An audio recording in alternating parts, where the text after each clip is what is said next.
আসসালামু আলাইকুম প্রিয় দর্শক বন্ধুরা, আপনারা সবাই কেমন আছেন? আশা করি আপনারা ভালো আছেন। আজকে আমি অবস্থান করতেছি যে আমার অসহায় এক ভাই, সংসারী ভাই, উনি একদম নিম্নায়ের যে মানুষ, এই সংসারী ভাই।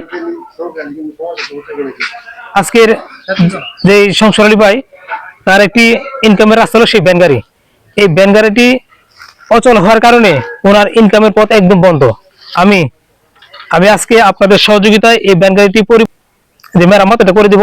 আপনারা সকলে আমার পাশে থাকবেন এবং এই সমস্ত মানবিক কাজ করার জন্য আপনারা আমার পাশে থাকবেন, আমাকে সহযোগিতা করবেন। আমার পাশে এরকম সাপোর্ট দেওয়ার জন্য আপনাদের দৃষ্টি আকর্ষণ করছি।